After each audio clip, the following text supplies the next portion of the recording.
9 tahun penjara. Angka itu meluncur bak petir di ruang sidang, menghancurkan sisa-sisa harapan Amar Zoni dan keluarganya. Bayangkan, hampir 1 dekade di balik jeruji besi, kehilangan momen emas anak-anak dan masa depan yang seolah terkubur hidup-hidup. Aditya Zoni tertunduk lesu, menahan tangis yang nyaris pecah, sementara Dokter Kamelia memperingatkan, ini bukan sekadar hukuman, ini bisa jadi hukuman mati bagi kesehatan mental sang aktor. Apakah 9 tahun adalah keadilan sejati, atau justru sebuah tragedi kemanusiaan bagi seorang pecandu yang butuh pertolongan medis? Lantai ruang sidang seakan bergetar hebat saat jaksa penuntut umum meluncurkan angka 9 tahun penjara ke udara yang pengap. Kalimat itu bukan sekedar angka, melainkan vonis mati bagi keceriaan keluarga Zoni yang selama ini sudah compang-camping dihantam badai. Amar, yang duduk terpaku di kursi pesakitan, hanya bisa menunduk dalam, menyembunyikan mata yang mulai berkaca-kaca di balik guratan wajah yang lelah. Tak ada yang menyangka bahwa ketukan palu tuntutan akan sekeras ini, mengingat harapan keluarga akan proses rehabilitasi yang lebih manusiawi. Ruangan yang semula riuh dengan bisik-bisik media mendadak sunyi senyap, menyisakan gema tuntutan yang terus terngiang-ngingat, seperti lonceng kematian bagi karir sang aktor. 9 tahun adalah waktu yang sangat lama. Sebuah masa depan yang seolah-olah dirampas paksa dalam satu tarikan napas pendek di depan meja hijau yang sangat dingin. Aditya Zoni berdiri di sudut ruangan dengan rahang yang mengeras, berusaha sekuat tenaga menahan bendungan air mata yang nyaris pecah. Sebagai adik yang selalu pasang badan, ia merasakan tusukan belati kekecewaan yang amat sangat dalam saat mendengar nasib kakaknya ditentukan begitu drastis. Baginya, angka 9 tahun adalah sebuah ketidakadilan yang nyata bagi seseorang yang sebenarnya sedang berjuang melawan penyakit ketergantungan. Aditya tak mampu menatap mata kakaknya lebih lama karena ia tahu betapa hancurnya hati Amar saat ini di balik jeruji besi yang menanti. Ia mencoba menarik napas panjang, mencari kekuatan di tengah kepungan kamera yang haus akan reaksi emosionalnya. Di dalam benaknya, hanya ada bayangan masa kecil mereka yang indah, yang kini terancam terkubur oleh dinginnya tembok penjara yang angkuh dan tak kenal kompromi terhadap rasa sakit manusiawi. Di sisi lain, Dokter Kamelia memberikan reaksi yang sangat logis, namun penuh empati medis, memandang tuntutan ini sebagai sebuah tragedi kesehatan publik. Sebagai pakar yang memahami seluk-beluk saraf dan ketergantungan, ia melihat bahwa hukuman penjara yang terlampau lama justru akan mematikan sel-sel harapan dalam otak sang pasien. Dokter Kamelia menekankan bahwa Amar Zoni bukanlah seorang kriminal berdarah dingin yang harus diisolasi dari peradaban, melainkan seorang pasien yang otaknya telah dibajak oleh zat adiktif. 9 tahun di lingkungan penjara yang keras tanpa fasilitas rehabilitasi yang mumpuni dianggapnya sebagai sebuah langkah mundur dalam penegakan hukum yang progresif.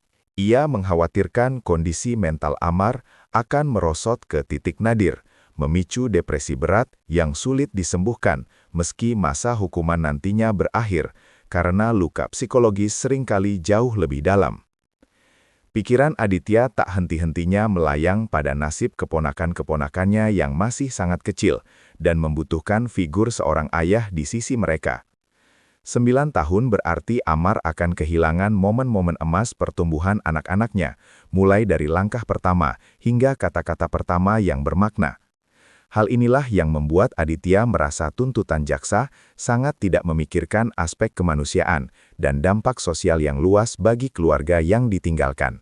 Ia membayangkan betapa sulitnya menjelaskan kepada anak-anak tersebut mengapa ayah mereka tak kunjung pulang ke rumah untuk membacakan dongeng sebelum tidur. Rasa perih ini kian menyayat hati saat ia menyadari bahwa hukuman ini bukan hanya menghukum Amar, tapi juga menghukum jiwa-jiwa tak berdosa yang merindukan kasih sayang. Aditya berjanji dalam hati akan terus berjuang agar hukuman ini bisa diringankan demi masa depan anak-anak kakaknya tersebut. Namun, realitas hukum berbicara lain, melalui fakta bahwa ini adalah kali ketiga Amar Zoni terjerumus ke dalam lubang hitam yang sama secara beruntun. Status residivis inilah yang menjadi dasar kuat bagi jaksa untuk memberikan tuntutan yang maksimal demi memberikan efek jera bagi pelaku lainnya di luar sana. Aditya menyadari posisi sulit kakaknya di mata hukum, Namun ia tetap bersikeras bahwa pengulangan kesalahan adalah bukti nyata bahwa rehabilitasi sebelumnya belum tuntas secara medis. Ia menilai bahwa memenjarakan orang yang sama berulang kali tanpa menyembuhkan akar masalahnya adalah sebuah lingkaran setan yang tak akan pernah berakhir dengan baik. Perdebatan antara penegakan hukum yang kaku dan pendekatan pemulihan yang humanis menjadi inti dari konflik batin yang dirasakan oleh keluarga besar Zoni saat ini di pengadilan. Mereka merasa kakaknya sedang diadili sebagai penjahat besar, bukan sebagai korban. Kini, harapan terakhir keluarga Zoni bertumpu sepenuhnya pada lembar-lembar pledoi atau nota pembelaan yang akan disusun oleh tim kuasa hukum nantinya. Aditya terus berkoordinasi intensif dengan para pengacara untuk memastikan setiap butir argumen medis dari Dr. Camelia dimasukkan secara mendetail dan meyakinkan. Mereka ingin menunjukkan kepada majelis hakim bahwa ada sisi lain dari Amar yang masih layak untuk diselamatkan dan diberikan kesempatan kedua untuk berubah. Persiapan pledoi ini dilakukan dengan penuh kehati-hatian, seolah-olah setiap kata yang tertulis di sana adalah napas buatan bagi kehidupan Amar yang sedang sekarat. Aditya berharap hakim memiliki nurani yang cukup luas untuk melihat bahwa kesembuhan seorang pecandu jauh lebih berharga daripada sekadar angka di balik sel.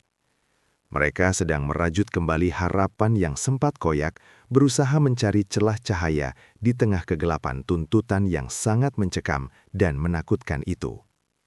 Di tengah hujatan netizen yang tak henti-hentinya datang, Aditya Zoni tetap berdiri kokoh sebagai pilar penyangga bagi mental kakaknya yang kian rapuh. Ia menyaring setiap komentar negatif dan hanya menyampaikan pesan-pesan dukungan yang hangat kepada Amar saat mereka bertemu di ruang kunjungan yang sempit. Dukungan dari Dr. Camelia pun menjadi amunisi moral yang sangat berharga, memberikan validasi profesional bahwa perjuangan keluarga ini tidaklah sia-sia atau salah arah. Mereka berdua menjadi simbol perlawanan terhadap stigma negatif yang seringkali melekat pada keluarga pecandu narkotika di lingkungan masyarakat Indonesia yang konservatif. Aditya percaya bahwa cinta keluarga adalah obat paling mujarab yang tidak bisa digantikan oleh zat kimia apapun atau hukuman fisik seberat apapun. Kebersamaan mereka di masa sulit ini membuktikan bahwa darah lebih kental daripada air, bahkan di tengah terjangan badai hukum yang sangat dahsyat sekalipun. Hari-hari ke depan akan menjadi masa yang paling mendebarkan bagi Aditya, Dr. Camelia, dan seluruh kerabat yang peduli pada nasib sang aktor legendaris itu. Setiap detik yang berlalu diisi dengan doa dan harapan agar majelis hakim mendapatkan ilham untuk memberikan vonis yang jauh lebih ringan dari tuntutan jaksa. Ketegangan ini terasa sangat nyata di setiap pertemuan keluarga, di mana suasana makan bersama tak lagi ceria seperti dulu, melainkan penuh dengan diskusi hukum yang berat. Mereka sadar bahwa keputusan akhir ada di tangan hakim, namun mereka tidak akan menyerah sebelum perjuangan ini mencapai titik darah penghabisan di persidangan. Aditya terus memantau kesehatan Amar, memastikan kakaknya tidak mengambil langkah nekat karena putus asa menghadapi masa depan yang terlihat gelap gulita. Inilah ujian persaudaraan yang sesungguhnya, di mana kesetiaan diuji di atas altar keadilan yang seringkali terasa begitu dingin, kaku, dan tidak berbelas kasih. Dr. Camelia tetap optimis bahwa jika diberikan kesempatan rehabilitasi yang tepat, Amar Zoni bisa bertransformasi menjadi agen perubahan bagi kampanye anti-narkoba nantinya.